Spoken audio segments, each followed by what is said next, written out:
O Anime Recaps Tagalog, mapapawaw ka sa sarap. Nax, ipinakita ang kabataan ni Zeno at Stanley. Bata pa lang ay mahilig na silang pareho sa baril. Dahil inakala ni Zeno na kulang ang pagkakagawa niya ng baril kaya nagmintis ang pagtira nito, ay lumapit si Stanley at ini-adjust ng kaunti ang anggulo ng baril. Kaya nataman ng kawawang kalabasan na pampalinaw ng mata. Nakita ni Stanley na kakaiba ang baril na ginawa ni Zeno at sinabi ng batang scientist na isa itong railgun na kayang bumaril kahit walang pulbura. Akala ni Stanley kung nais magrebelde ni Zeno. Pero sinabi ng scientist na gusto nitong malaman ang mga rules at principles ng mga bagay-bagay. Masaya daw siya sa pag-aaral nito dahil napaka-elegant at amazing ang mga nalalaman niya dito. Saka din sila nagkakilala at mula noon ay naging best of friends na sila. Sa pagpapatuloy ni Senko at ng mga kasama ay papunta sila ng South America para mag-imbestiga kung paano nagsimula ang pagkakaroon ng petrification ng mga tao. Sinabi bigla ng nakisabat na Zeno na kung mayroon nga anomalya ilang libong taon na ang nakakalipas ay hindi ba ito pag-aari ng mga tao sa buwan. Kaya naisip ni Senko na alam din pala ito ni Zeno. Saka pa sinabi ni Zeno na magsanib puwersa sila para maging boss ng mundo at ng buwan. Wala naman daw interest si Senko na kontrolin ang mundo. Pero sinabi nitong pwede silang magsimula sa pagbabahagi ng mga nalalaman patungkol sa science. Samantala ay inayos ng mga kasama ni Stanley ang Perseus boat para magamit ni Stanley sa paghabol kina Senko. Tinutukan ng isang sundalo ang mga Japanese at sinabing magpunta sila ng fortress. Pero sinabi ni Nikki na pare-pareho na sila sa ceasefire zone na iyon. Napansin ni Kinro na wala sa paligid si Ginro.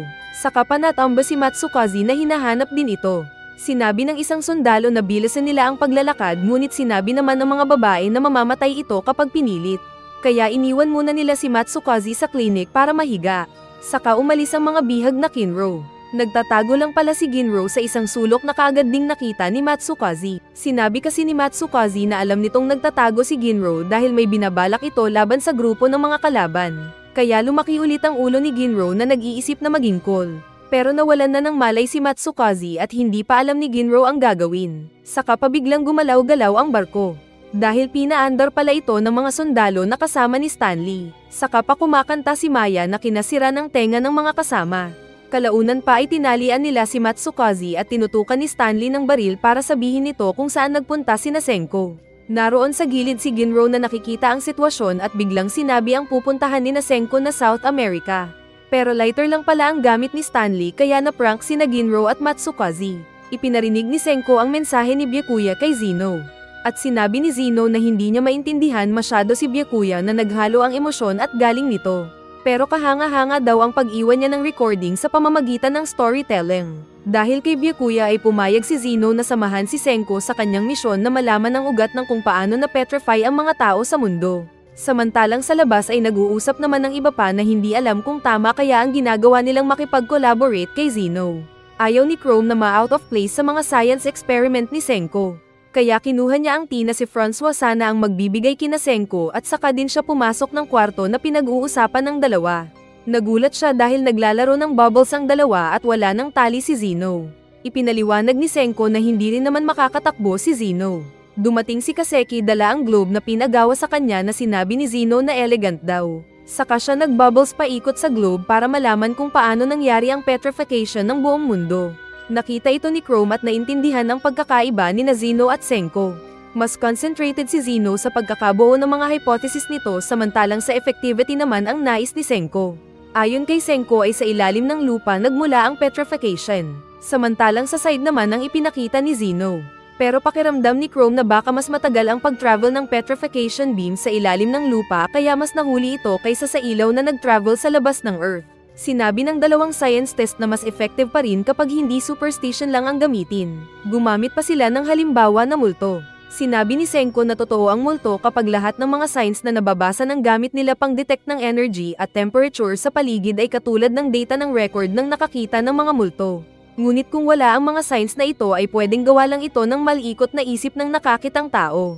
Sinabi ni Senko na out of topic na sila at mag-usap daw sila tungkol sa petrification incident. Ibinigay ng dalawang scientist ang oras at lugar kung saan at kailan sila naging mga bato. Nagkapalitan ng theory ang dalawang scientist at pareho nilang naisip na hindi naging bato ang satellite na kinaroroonan ni Byakuya noon dahil mababang atmosphere lang ang naabot ng petrification beam. At hindi rin ito ilaw dahil mabagal ang pag-cover nito sa buong mundo kumpara sa pag-travel ng light. Saka din parang nakahay ang tatlo dahil sa mga nalalaman nilang bagay na mas kinasaya pa nila sa pagkakaalam ng science. Dahil matagal si Chrome ay pumasok si Kohaku pero nagulat ito nang maging si Chrome ay naglalaro na ng bubbles. Nasabi ng dalawang doktor ang ilang segundo na dumaan bago narating ng petrification ang kanilang kinaroroonan noon. Kaya napa-auto-calculate naman ang isip ni Chrome at naalala noong nasa isla sila na hindi nagbago ang bilis ng petrification beam habang lumalaki ito sa ere. Kaya masaya ang dalawang henyo dahil nakukuha na niya. Kaso nang mag-compute ng mga scientific calculation ng dalawa para makita ang saktong lokasyon ng pinagmulan ng petrification device ay hindi na makahabol ang kawawang utak ni Chrome na nagreklamo. Dahil sa pinagsanib na galing ng dalawang henyo ay natunton nga nila ang saktong lokasyon ng pinagmulan ng petrification na nasa Upper Amazon daw. Habang nagba-barbecue ang mga bida sa deck ay sinabi nila ng pwedeng mangyari sa kanilang pupuntahan.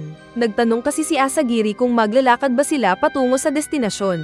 Ngunit sinabi ni Ukyo na hindi posible dahil kahit mga tao na galing sa 21st century ay nahihirapan sa paggawa nito. Sinabi pa ni Senko na mayroong mga lamok na kayang mabutasan ng damit.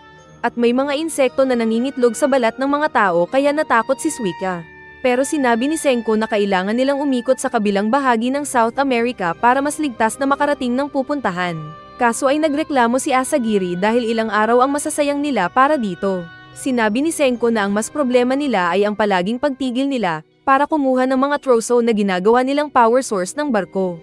Napagtanto din ito ni Zeno at naisip niya agad si Stanley na sumusunod sa kanila gamit ang mothership na ang power source naman ay gasolina na mas mabilis ang paglayag.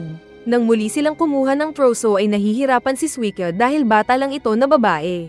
Maging si Luna ay nagpapawis ang singit kahit maganda na chicks dahil sa pagsibak ng kahoy. Pagsapit ng gabi habang kumakain sila ay nagulat sila nang marinig si Taijo na hindi pa rin tapos sa pagputol ng mga kahoy. Kaya dinalhan na lang siya ni Suika ng panghapunan nito. Masaya naman ang lalaki na nagpasalamat dito. Pero nagulat ang lalaki pagtingin sa itaas dahil nakita niya ang nagiilaw na hell. Natakot ang lalaki na agad kinuha si Suika at nagpunta sa kinaroroonan ni Senko. Nakita ito ng mga bida at nagtaka kung sino ang naroon. At kinabukasan ay agad nilang pinuntahan ang kinaroroonan ng nakita nilang text. May nakita silang pugad at nang katukin nila kung sino ang naroon ay lumabas ang isang nakadamit ng kalabasa. Nakita nilang parang apokalipto ang hitsura nito. Napagtanto ni Suika na mahina rin ang paningin nito at nang tinanggal niya ang glasses ay magkamukha sila. Saka pa sila masayang magkakasalubong sana para magyakapan pero pareho silang natamba. Kalaunan ay gumawa si Kaseki ng glasses sa barko. At nang isuot ito ng babae ay naging chicks na ito. Saka pa namukan ni Zeno ang babae na si Dr. Chelsea. At tinuro din ni Chelsea si Zeno na kilala ito. Sinabi ng dalawang doktor na nagkita na sila sa summit noong bago pa sila maging bato. At hindi ito gaanong pinansin ni Zeno. Pero sinabi ni Zeno na dahil sa mga post ni Senko online ay nalaman ng geographer na si Chelsea ang tungkol sa mga tumigas na ibon. Yung matigas na ibon pala ang sinundan ng babae kaya siya nakasali sa summit. At saka din sila naging bato lahat doon. 3 taon daw ang nakalipas pagkatapos maging tao ni Zeno saka din naging tao si Chelsea. Nagkwento ang babae na noong nagising siya ay wala na siyang damit kaya nagsuot siya ng malaking pumpkin. Saka naglakad-lakad ng walang tigil at hindi nakita ang direction patungo sa lugar kung saan nagtanim ng mais si Zeno. Saka nagdesisyon itong magpunta ng timog kaya nasa South America ngayon. Sinabi din niya kung paano siya gumawa ng glow-in-the-dark na ginawa niyang SOS sign. Pero naubusan daw ng ink kaya naging hell ang nakasulat. Nagtanong si Senko dahil geography expert naman si Chelsea ay saan sila pwedeng mag-shortcut patungo ng pupuntahan. At may alamang babae na isang spot kung saan sila makakatipid ng oras. Sinabi ng babae na lalapag sila sa Ecuador at dadaanan ng isang bundok saka din tatawirin ang Amazon River. Pero pagdating sa lupa ay kailangan nilang maglakad. Pero ang problema ay pwede silang mamatay dahil dangerous ang gubat na iyon. Wala daw posibilidad na makapaglakbay sila gamit ang sasakyan. Kaya ang tangi na option nila ay ang magbike. Kaya sinabi ni Senko na gumawa sila ng big bikes para mapadali ang paglalakbay. Dahil bago na naman ang gagawin ay excited si Kaseki na nagpalo-palo ng bakal. Ipinaliwanag ni Asagiri kalaunan ang misyon nila na magpunta ng buwan kung saan inakala nilang naroon ang salarin ng pagkakaroon ng petrification disaster. Kaya naging excited ang babae.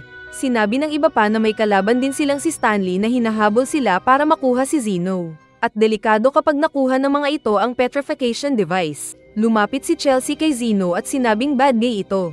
Pero sinabi ni Zeno na bakit hindi daw sumali si Chelsea sa kanya na layunin ng pagsakop sa mundo gamit ang science. Ngunit sinabi ni Chelsea na hindi siya interesado at mas gusto niya ang adventure na hatid ng grupo ni Senko. Nagpasalamat din siya dahil sa glasses na gawa para sa kanya at nagtanong kay Senko kung ano ang maitutulong nito. Sumagot ang bida na gusto daw nitong malaman ang lokasyon ng kinaroroonan ng mga robber para magawa nilang gulong. Sinabi ni Zeno na wala din silang nahanap na robber noon kaya hindi sila nakagawa ng gulong na goma. Kaya sinabi naman agad ni Chelsea ang lugar kung saan sila pupunta. Ayos lang sana pero ipinaalala ni Zeno na nag-uunahan sila ni Stanley, kaya muling natakot ang batang si Suika. Tapos narinig pa ni Ukyo ang pagdating ng nakakaabot na sa kanila na raider ng Perseus kung saan nakasakay si Stanley, kaya mas nag-alala ang mga bida. Ipinakita naman ng Perseus kung saan naroon ang isang pangit na may tato sa mukha. Nakita ni Ginro na naninilip sa gilid ang binabantayan ni Leonard na tulad ng trabaho ni Ukyo noon. Nag-dart sa mapa si Leonard at itinuro ang kinaroroonan ng mga bida. Kaya naman namangha ang mga kasamang sundalo sa kanya. Sinabi ni Leonard na dahil mas mabilis ang aircraft carrier nila ay maabyutan nila ang mga kalaban pagsapit ng gabi. Balik sa mga bida ay naramdaman din ni Ukyo na nahanap na sila ng mga kalaban at hinahabol na lang. Napatanong si Kuhako kung ano ba ang radar. At ipinaliwanag nilang tulad lang ito ng ginagamit nilang wave beam para sa telepono. Pero may kakayahan ng radar na matunto ng kinaroroonan ng isang barko na nasagap nito. Muling tumigil ang mga bida para sa pagkuha ng panggatong. At ramdam pa rin ito ni Leonard. Nagtanong si Kuhako kung pwede ba silang gumamit ng sail para mas mapabilis ang pagtakbo ng barko. Ngunit wala daw silang ganon. Pero pagbalik ay may ipinakitang tela si Chelsea na pwede daw nilang gamitin na kite. Kaya nagtaka si Leonard kung paano naging mas mabilis ang paglayag ng barko ni Senko. Akala ng mga kasama ni Stanley kung sinunog ni Senko ang lahat ng gamit na charcoal. Pero nang ipakita ang bangka ng mga bida ay ginamit ng mga ito ang tela na gawa ni Chelsea bilang kite sail. Kaya mas bumilis ang gamit nilang bangka at magagawa na daw nilang matapatan ang bilis ng bangka ni Stanley. Kaya maging si Zeno ay natutuwa dahil sa paggamit ng mga bida ng science. Samantalang iniisip naman na ni Senko ang mga goma na makukuha nila. Nag-aalala sina Suika at Luna at maging sina Max at Carlos dahil kapag natagalan sila sa pagkuha ng goma para sa gagawin nilang gulong ay maabutan sila ni Stanley. Pwede daw kasi itong magpalipad ng eroplano kapag malapit na ang barko nila sa kanila at mababaril sila nito. Nasabi ni Chelsea na kung pwede lang sana silang dumaan sa dating Panama Canal. Ipinaliwanag ni Francois sa mga hindi nakakaalam na dahil umiikot ang mga manlalayag para marating ang kabilang dagat ay gumawa sila ng Panama Canal. Kaya sinabi ni Taijo na dumaan sila doon. Pero sinabi ni Chelsea na di na pwede. Pero naisip ni Senko at Ryusoy na trabahuin nila ito. Mahahati daw sila sa dalawang grupo. Ang isa ay kukuha ng goma at ang isa ay pupunta ng Panama Canal para maging decoy. Kaso ay may posibilidad na mamamatay ang mga pupunta ng Panama Canal kapag naabutan sila ni Stanley. Agad nilang pinalutang ang isa pa nilang mobile lab car paalis kaya sobrang naiiyak si Kaseki dahil gustong-gusto nito ang sasakyan na iyon. Na-detect naman ito ng mga kalaban na barko kaya alam na nilang isa sa mga barko na ito ang posibleng decoy ng mga bida. Saka din nag-iba ang takbo ng barko ni Stanley. Nakapunta ng lupa ang mga bida at nakakita ng kamukha mo. Sa kanila pinuntahan ang mga malalaking rubber tree para kunan ng puti na dugo. Sinugat nila ito at nag-abang ng lalagyan. Saka din nagtrabaho ang lahat para tularan ang ginawa ni Senko. Maging si Zeno ay hindi nakatanggi sa alok ni Asagiri na nagbigay ng kutsilyo kapalit ng pagtulong niya na kumuha ng goma. At kalaunan pa ay nakarami sila ng nakuha na goma. Nakagawa pa sila ng mga bola na pinaglaruan ng mga babae. Bumalik sila sa barko at sa lakas ng pag-stretch nila sa rubber ay naitapon pa si Chrome. Napapawaw pa si Kuhako dahil sa bagong nadiskubre nitong tumatalbog na itlog. Gamit ang manual labor ay ginawa ng mga bida ang outer part ng goma na gagawin nilang gulong. Nang nakagawa na sila ng marami ay binuo din ito ni Senko hanggang makagawa ng gulong. Inakala ni Taijo kung kaya niya itong hipan pero ipinakita ni Senko ang pump para dito. Hindi rin nag-relax si Kaseki na mabilis sinira ang ilang parte ng barko para sa gagawin nilang mga bike kaya nagagalit sina Max at Carlos. Samantala ay naabutan na nila Stanley ang sasakyang pandagat na ipinadala nila sa Panama Canal. Sinilip nila ito ng telescope at saka din kaagad ginamit ang turret ng barko at pinasabog ang maliit na sasakyan. Saka nag-utos si Stanley na balik sila sa paghabol sa tunay na kinaroroonan ng mga bida. Sa tulong ng decoy ay nakadaong na sa tabing dagat ang barko ng mga bida kung saan sila ulit mag-uumpisa. Para magawa ang mga motorbike ay kinailangan nilang tinuluyan na sirain ang ilang parte ng barko para dito. Binalaan sila ni Ukyo na sinira na ng grupo ni Stanley ang kanilang decoy at mabilis na patungo na ito sa kanilang lokasyon. Dahil ayaw nilang maabutan sila ng hukbo ni Stanley ay sinabi ni Ryusui na kailangan nilang magtrabaho ng buong araw at gabi. Kaya buong magdamag silang natrabaho para matapos ang mga bike na kailangan. Pagsapit ng umaga ay nakarating na ang mga sundalo ni Stanley at mabilis na nagsitalunan mula sa barko. Kaya nagnerbiyos ang mga mahinang kasama ni Senko. Pero kung wala lang baril ang mga sundalo na ito ay wala silang laban kay Tsukasa na isang suntok lang niya sa leon. Papalapit na sa barko ang mga kalaban kaya sumigaw si Ginro na naroon na sila. Saka biglang naglabasan ang mga motor ni Senko na mabilis na nagtakbuhan palayo. Kaya nagulat din ang mga tauhan ni Stanley na nagtaka kung paano nagkamotor ang mga bida. Agad pinaputukan ng mga kalaban ng mga bida na agad namang nagpagewang-gewang. Sinabi ni Zeno na gawin siyang human shield ni Hyuga. Kaya agad naman itong ginawa ng warrior. Pero sa isip niya ay kalaban nila si Zeno kaya hindi ito dapat nagpapagamit sa kanila. Inutusan ni Ryusui si Carlos na dahil magaling naman siyang driver ay gumawa ito ng dust shield. At ginawa naman ito ng expert na driver. Dahil hindi makita ang paligid ay sinabi ni Charlotte na huwag silang magpaputok dahil baka mabaril nila si Zeno. Akala ng mga bida kung nagtagumpay na sila sa pagtakas. Ngunit hindi pa pala sila ligtas dahil nakita ni Kohako ang pag-akyat ni Stanley sa isang mataas na bundok. Kaya inutusan sila ni Tsukasa na maglinya at yumuko para hindi madaling tamaan. Mabilis namang nagpatama ng malakas nitong baril si Stanley at lumipad ang mga bala lagpas kay Zeno pero nadaplisan sina Tsukasa at Hyuga. Naisip ni Kohako na iniwasan daw patamaan ni Stanley ang bike para hindi kasamang masaktan si Zeno. Agad na kinuha ni Stanley ang telescope at tinignan ng mabuti si Zeno. Dahil nag-iiwan daw ito ng bakas para sa kanila. Gamit daw ang Morse code ay Commandant Kindat si Zeno na binasa naman ni Stanley. Kaya kaagad na nagpalipad ng eroplano ang mga kasamahan ni Stanley para sundan at tapusin ang grupo ni Senko. Ngunit pagdating ng mga piloto sa itaas ay biglang nagloko ang eroplano at nagnerbiyos ang dalawang kalaban.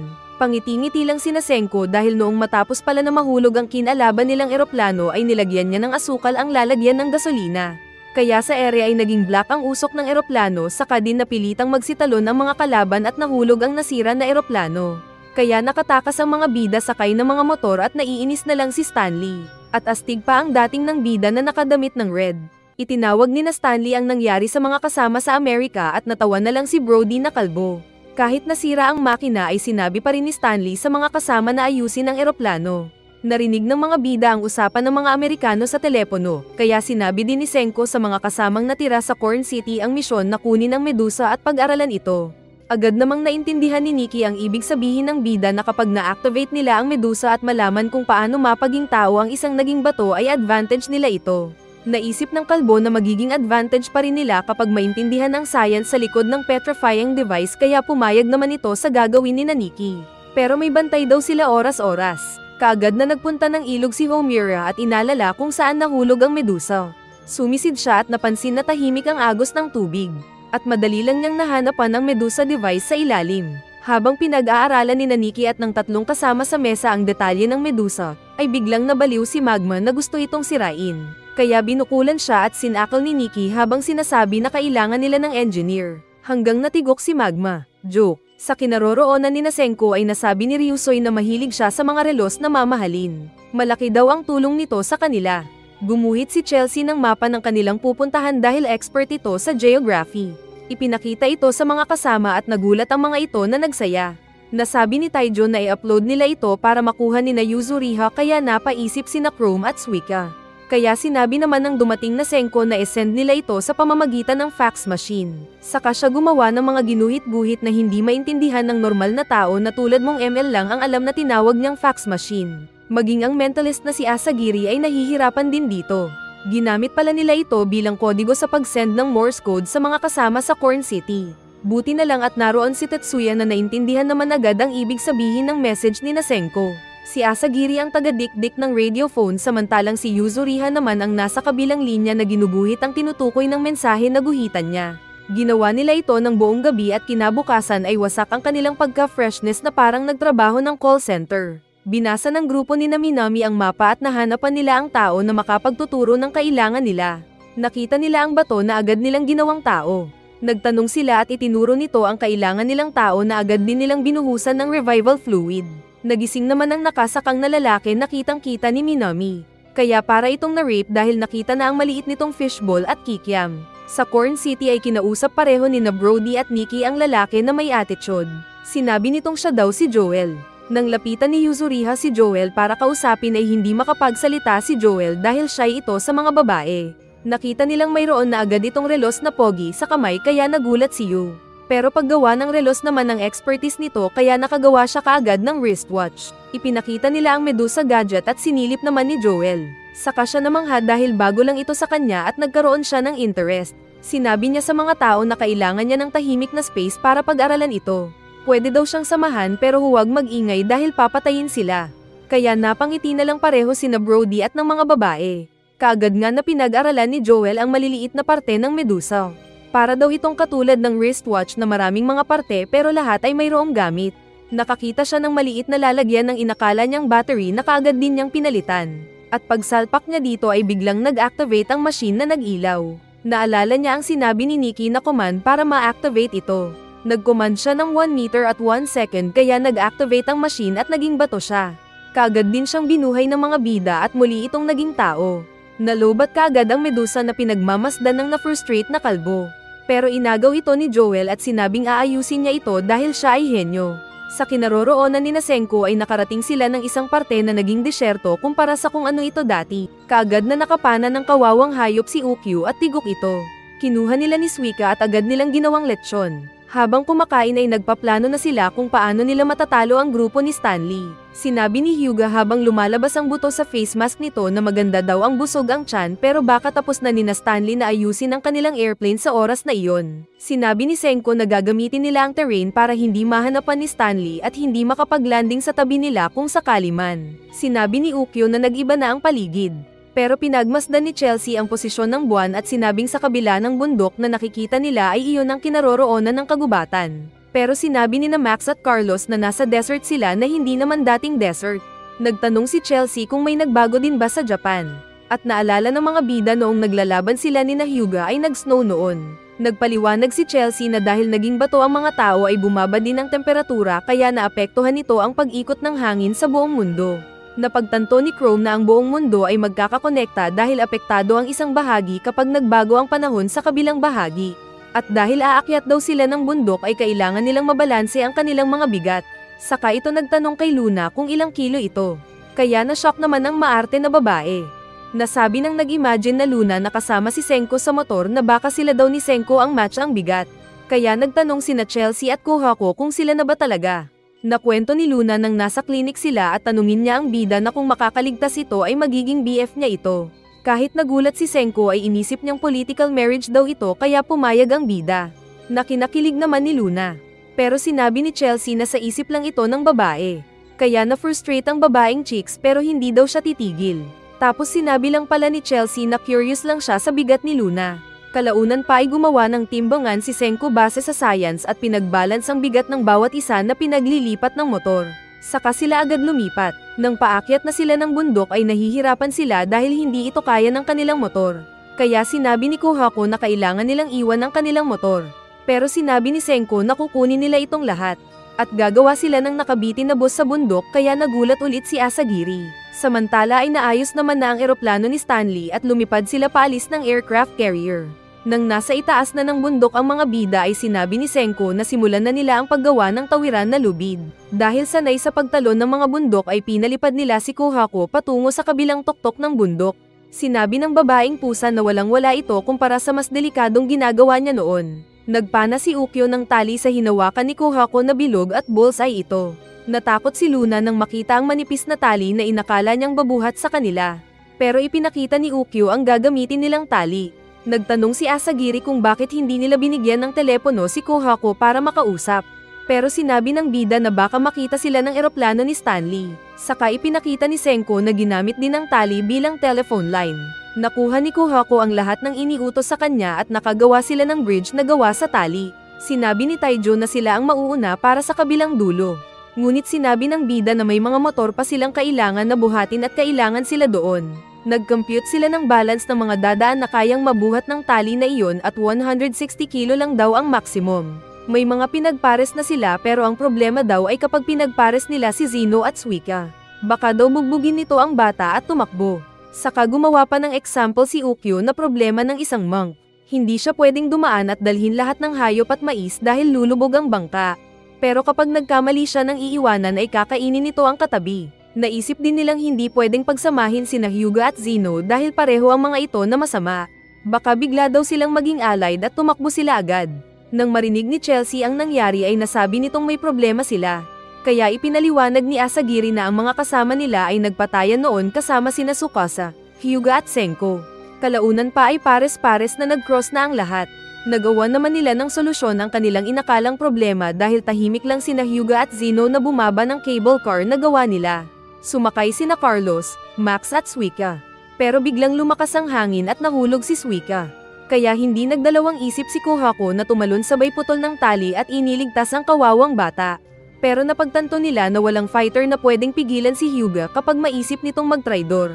Kaya habang paakyat si Kohako ay binabantayan niya ang galaw ni Hyuga na anumang oras ay pwede siyang tusukin. Pero hindi naman siya tinusok ng sibat ng warrior kundi ay tinulungan pa siyang umakyat.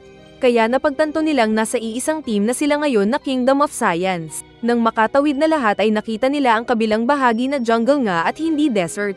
Kaya nakarating din sila kaagad sa jungle kung saan makakapagtago sila sa mga puno. Samantala sa airplane ay alam ng mga sundalo na nakatakbo ang mga bida sa jungle.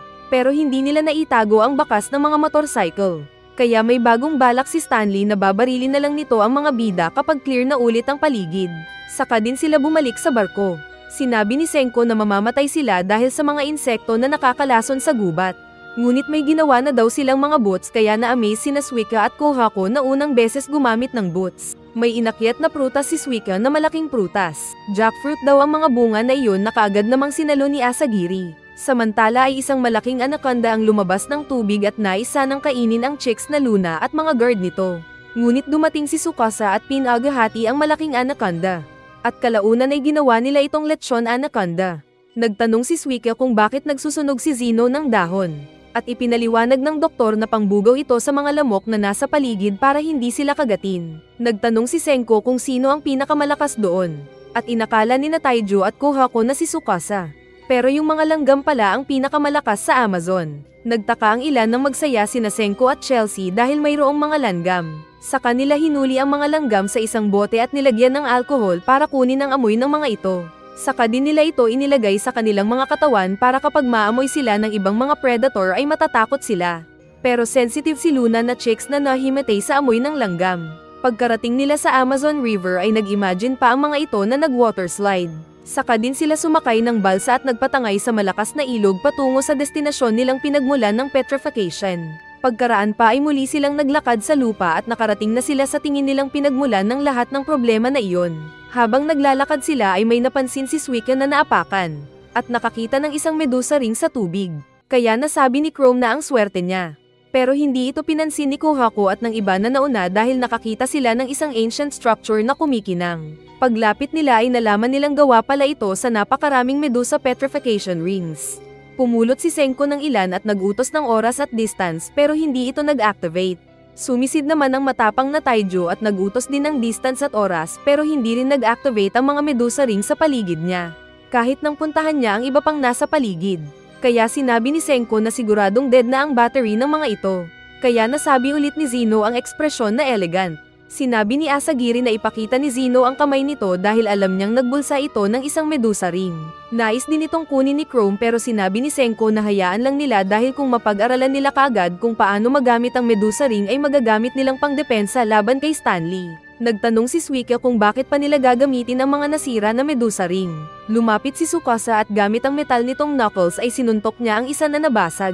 Ginawa daw niya ito para mapag-aralan nila kung paano ito gumagana at kasama na ang sample test na pagsira dito. Samantala ay nag-aalala naman si Ginro para sa mga kasama.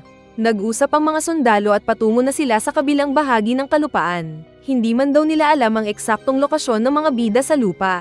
Pero kapag gumawa sila ng barko at muling bumalik sa dagat ay malalaman din nila dahil sa radar. Samantala ay gumagawa ulit ng barko ang mga bida gamit ng maraming mga punong kahoy na naroon. Sinabi ni Senko na kukuha lang sila ng kaya nilang kunin na medusa ring. Nagrereklamo si Asagiri dahil ang pangit ng ginawa nilang barko dahil panay patulis ang shape at hindi palawak. Nakita ito ni Ukyo at alam na ang balak ng mga bida. Stealth ship daw ito nang sa ganun ay hindi madaling madetect ng sonar ng mga kalaban. Hindi ito maintindihan ni Kohako kaya ipinaliwanag ito ni Francois. Excited naman si Ryusui na gawin ang barko dahil first time niyang gumawa ng stealth ship. Napatanong si Chrome kung talaga bang hindi ito madedetect ng radar. Kaya ipinaliwanag ni Senko na gumagamit ng sonar waves ang radar at nalalaman nilang may barko kapag bumabangga ang sonar waves. Pero kung walang babangga na sonar waves ay magiging invisible ito sa radar. Marami pa daw ibang paraan para maging invisible sa radar ang isang bagay pero mga military lang ang nakakaalam. Kalaunan ay natapos nila ang barko na patulis ang hugis. Kaya maging ang nag-design nitong si Chrome ay naging matulis ang ilong. Pero sinabi ni Senko na susubukin nila ito kung talaga nga bang hindi makikita ng sonar wave detector. Nang ma-set up na nila ang detector at sinubukan itong tignan ni Ukyu ay nakikita pa rin niya. Kaya malungkot sila dahil hindi sila invisible. Pero sinabi ni Senko na kakaunti lang ang first try ay success na agad. Biglang nagtanong si Chrome kung bakit hindi nakita ng 21st century detector ng mga tao noon ang pag-atake ng petrification device. Kaya napaisip pareho ang dalawang henyo. Saka din nila pinagmasdan ang kakaibang hugis ng Medusa ring. Sinubukan itong makita ni Ukyu sa detector at hindi siya makapaniwala dahil wala siyang madetect na Medusa ring. Kaya nasabi ni Kohako na gamit talaga ito ng mga pasekreto. Pwede mong gamitin kung may kasama kang iba maliban sa jowa mo. Naisip ni Chrome na itapal na lang nila ang mga Medusa ring sa kanilang barko. At ito nga ang kanilang ginawa at mayroon na silang stealth ship dahil sa gumagaling na pag-isip ni Chrome. Saka din sila naglayag at nasabi pa rin ni Zeno na science is elegant. Masaya si Senko dahil marami silang nakuha na Medusa ring. Nasabi din ni Ryusui na kapag nalaman na nila kung paano may reboot ang mga singsing ay pwede itong maipana ni Ukyu sa ere at gawing bato sina Stanley. Dahil ayaw mapag-iwanan ni Zeno sa pag-aaral sa technology ng Medusa ring ay sumama ito kay Senko sa isang mesa. Kapag may nalaman daw siyang discovery na hindi agad alam ni Senko ay sasabihin ito. Kaya ayos lang kay Senko para mas mabilis nilang malaman ang nais malaman. Nalaman nilang bawat Medusa ay may diamond na laman, ayon din sa report ni Joel. Kung wala daw iyon ay baka hindi pa nila napansin. Pero nalaman nilang hindi magkakapareho na design at hugis ng mga diamond. Sa halip ay magkakaiba ang mga ito. May nakita si Chrome na mukhang hindi nasunog na diamond kaya napagtanto nilang pwedeng brand new pa lang ito. Inutusan ni Senko ang mga kasama na maghanap ng bagong diamond. At ginamit ni Kohako ang kasing talam ng microscope nitong paningin at tinignan ng isang may goods na battery. Pero nang subukan niya itong ma-activate at itinapon sa isang gilid ay hindi gumana. At nalaman ni Zeno na mayroong sira ang pagkakagawa ng diamond. At sinang-ayunan naman ni Kohako.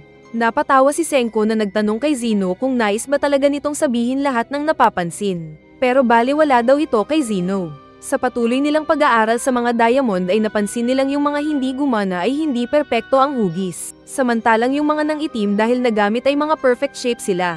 Wow, parang chicks. Kaya naging theory ni Senko na kapag nalagyan nila ng perfect diamond shape ang mga Medusa ay siguradong gagana ito. Sinabi niyang gagawa daw sila ng mga diamond na magiging battery ng Medusa ring. Saka inutusan ni Senko ang mga nasa Corn City na gumawa ng diamond at si Joel ang magpapolish nito.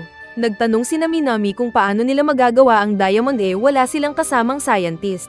Pero sinabi ni Senko na kayang gawin ng kahit sino dahil iyon ang kagandahan ng science. Saka din nito sinabi ang instruction ng kung anong kailangan nilang gamit at steps na kailangan nilang gawin. Kumuha sila ng alcohol mula sa kwarto ni Zeno. Binutasan nila ang kahoy saka din nila inilagay ang lalagyan ng alcohol. Sinunod nila ang instruction na paiinitan ito ng coil na pinainit sa kuryente. Kaya tuloy nagkaroon ng pagsabog sa kwarto at nasaktan ang mga ordinary na tao. Sinabi ni Nikki na may sekreto si Senko sa paggawa ng diamond.